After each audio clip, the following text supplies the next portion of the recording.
Oh, well, hello there. So, I used to put out a lot of content um back in the day. Back before YouTube killed my page. So, I don't know how many people are actually going to be seeing this video um based on the fact that I have about 600 some odd subscribers, but I'm pretty sure that they've been involuntarily removed off of my page, even though on my page it looks like I still have a bunch of subscribers. So the topic at hand, I've been seeing these things for weeks, months, years on end. And the one thing that I feel very irritated or I feel is not really represented and I'm irritated about it is the fact that why is it that we can have a bunch of single so-called high-value men, which in reality there's not that many of, but we can have them and they can have their own podcasts and speak their so-called truths or whatever, however you want to proclaim it, profess it.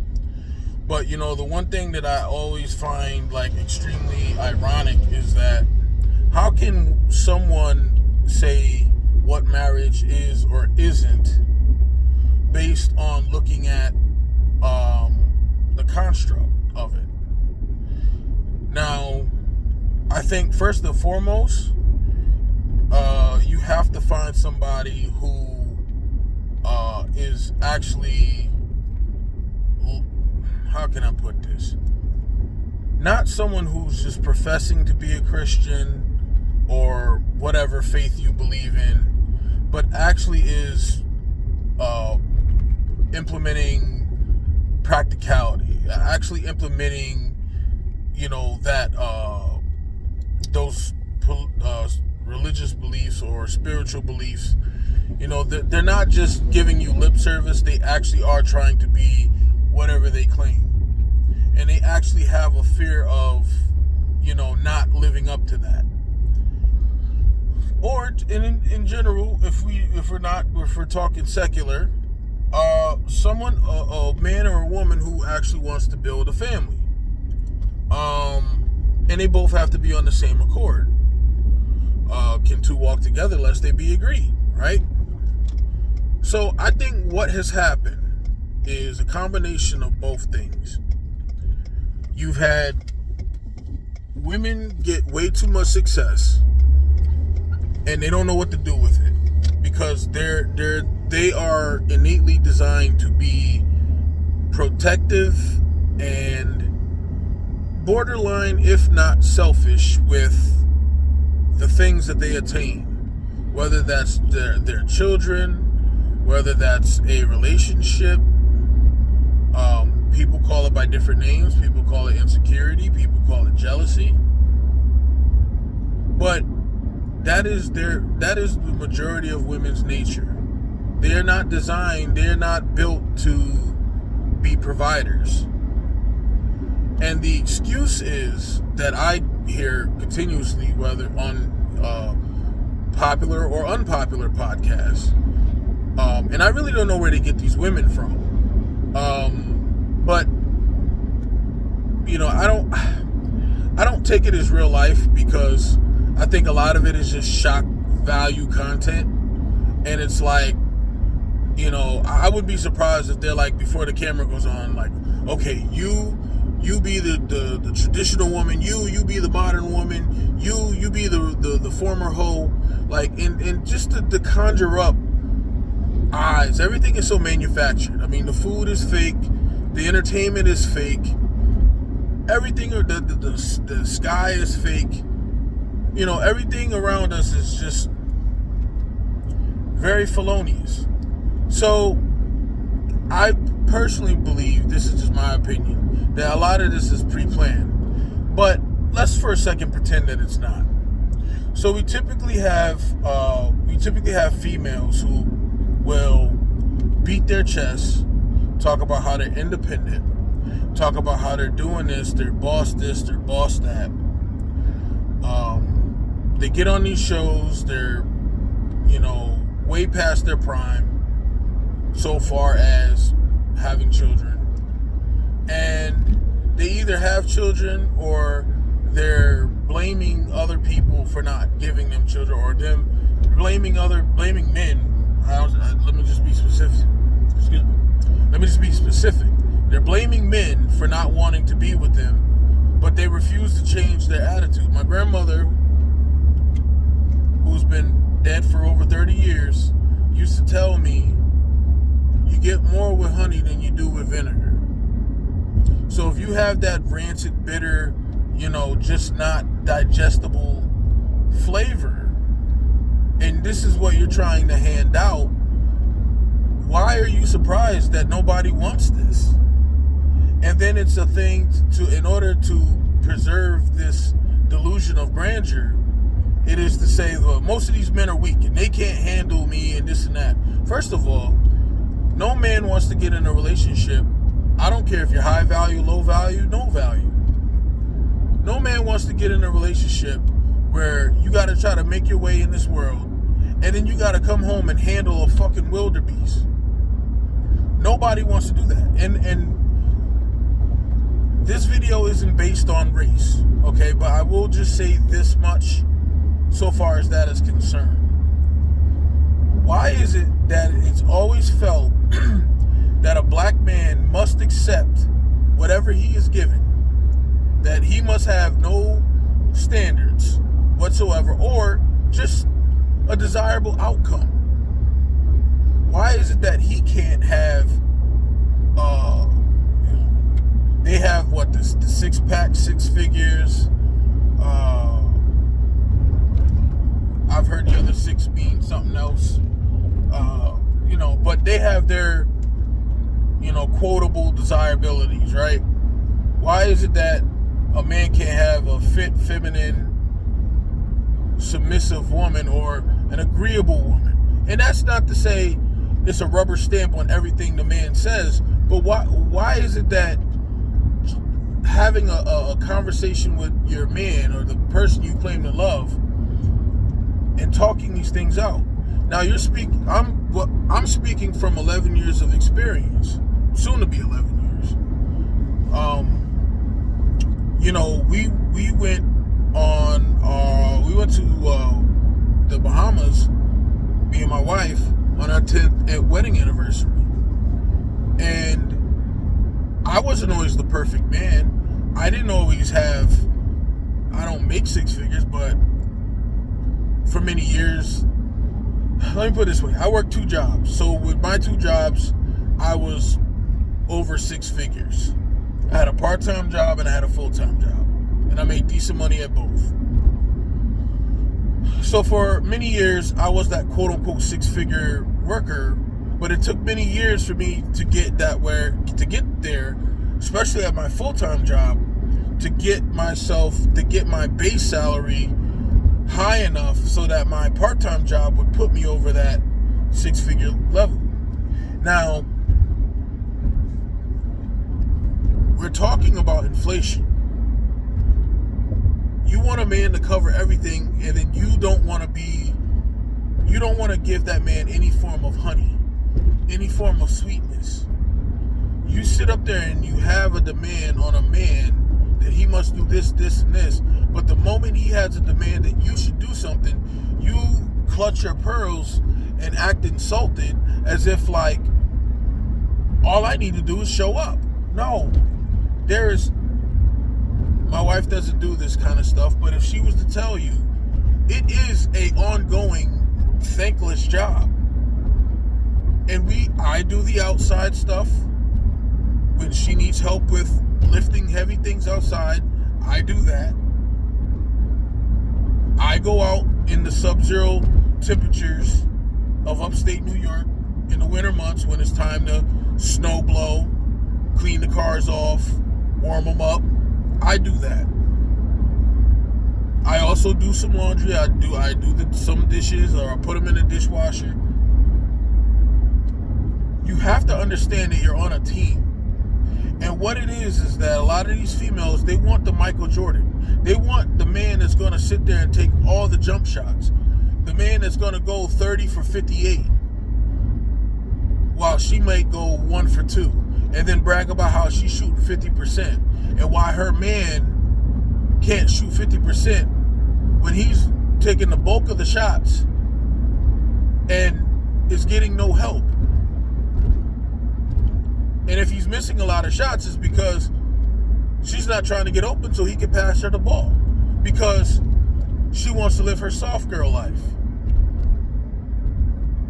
A lot of these women, if this is real, and again, I said, I'm assuming that it is. If this is real, a lot of you women are just going to end up dying alone. You're going to be pin cushions, and then you're going to be a used pin cushion, and then you're going to be a dried up used pin cushion, and then you're just going to go back to the earth from which you came, or back to the dust from which you came. Okay? That this is the reality of the situation, and it doesn't matter if it's a high value man. His standards, if he understands his value, it's going to be higher than yours. And because you refuse to acknowledge that your standard is not the standard, and that, yes, the man, whether you like it or not, the man is the prize. Because if you're seeking a provider, a protector, if you're seeking this, and you find this in a man, who just found the fucking prize? You did. You're not the fucking prize. If you have these, the six-pack, 6 figures, and whatever the other 6 stands for, and you find that in a man, who just found the prize?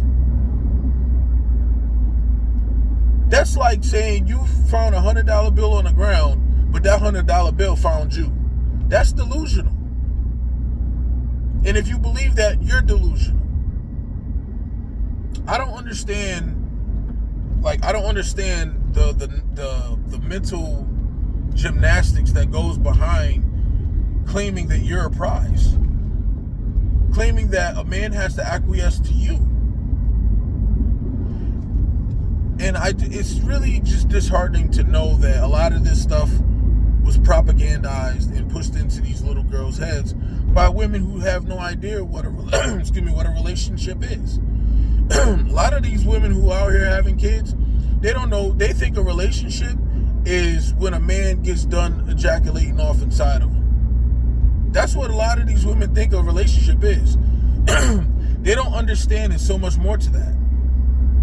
And I'll end on this note, because I think a lot of people don't really understand how detrimental I think a lot of women, let me just put it this way, a lot of women have been brainwashed to believe that they can have sex and do that which a man can do. And I'm here to tell you that some of the studies that I have read, some of the people that I've seen on video who are biologists, I first saw this particular knowledge back in the early 2000s. It was on a Catholic channel, and this, I don't know if she was a nun or whatever she was, but she got on there and she was talking about how a man's DNA stays around in a woman's body almost pretty much for life. So that if a man ejaculates in a woman and she gets pregnant by this man, that his DNA will live on forever inside of that woman. His DNA imprint lives on inside of that woman forever. And so when you begin to think about how, even whether or not you believe in the Bible says that a man should leave his mother and father and cleave to his wife, and they two shall become one flesh. So if that is the case, and if this lady is saying that, at first I thought she was making it up, because it was on a religious channel. It was an EWTN. It was on a religious channel. I'm like, back then Catholics were really more into their religion than they are now. Now they believe they should be able to kill babies, and it's a right. But not all, but majority. But I'm seeing more and more biologists come out now and say, listen, we're seeing this in labs. We're seeing this when we test women or test children to see if they are a particular man. It's not a one-to-one. So if this woman is having a lot of sexual relationships and she's letting a lot of men nut off in her, there's a whole bunch of DNA from different men that will be in your child if you happen to get her pregnant. You don't have to it's worse when you get pregnant by the first man you were with, because his DNA is forever imprinted on her uterus. So any man that comes behind that man, that first man, even if he doesn't get her pregnant, but the man that comes behind her gets her pregnant, his child is going to have some form of DNA from that first man. This has been proven in a science lab. A lot of y'all always say trust the science, right? So this is actual fact.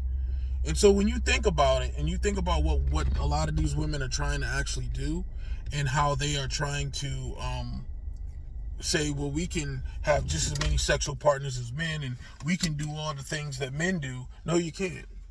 Because even though it's a transaction and some DNA gets transferred back to the man, it's not on the same level of when a woman receives a man's DNA and it imprints itself on her. A woman's body is designed to receive, and a man's body is designed to give.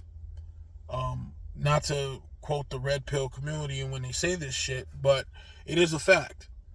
A man could get half a city pregnant, and this has actually happened in Memphis, where I think it was 3 men created like over 700 children. A man is designed to give his seed and multiply himself. A woman is designed to receive one child, maybe 2 or 3 at a time, but typically 1 at a time. So you can't say that you can do the same thing that a man can do, because a man could get 3 or 4 women pregnant in one night, whereas you can only get pregnant once, and then you got to deal with it for 9 months. So if you really want to not be single, ladies, start thinking of how you can get that man's heart. Being sweet to him will keep him around. Doing nice things for him or reciprocating nice things back will keep him around. These are things that most of y'all probably were never taught. I wasn't taught that. I'm a product of a single mother. I didn't know how to be a husband. A lot of it, it was trial and error. And luckily my wife was patient enough with me for me to go through my growing pains. But no one has it all together. And to act like you have it all, like because you have success. So you have to understand, women are given the spoils of success from jump. A man has to earn it. I didn't start making close to 6 figures till I was in my mid-30s. Now since I lost my part-time job, or they discontinued our contract, I'm not over that 6-figure limit anymore, but I'm content with what I'm making, and my wife makes pretty good money too. So we put those funds together for a better life for our children and us. And what is so wrong with that? What is really so wrong with taking your money that you get from whatever degree you got, putting it with that man's money, and then having a bigger pot to draw from to benefit both of y'all? And if she wants to do something, or if he wants to do something, talk it out. See if it's in the budget. You always talk about partnerships, but you don't want a partnership. You want a dictatorship. And secretly, you want to rule that dictatorship. You don't want the man to be the quote-unquote leader. You say that, but your actions speak differently than your words. Hopefully this will help. Probably not, because it's probably, going to be perceived or received with deaf ears. But just think about it. This is a married man's perspective. Maybe I'll do a series of videos about married life, because it's not always what you think it is. It's not a fairy tale. So, anyways, like, share, subscribe. I don't like begging, but that's the thing to do. These stupid algorithms destroyed my page. Hopefully I can bring it back. All right, peace.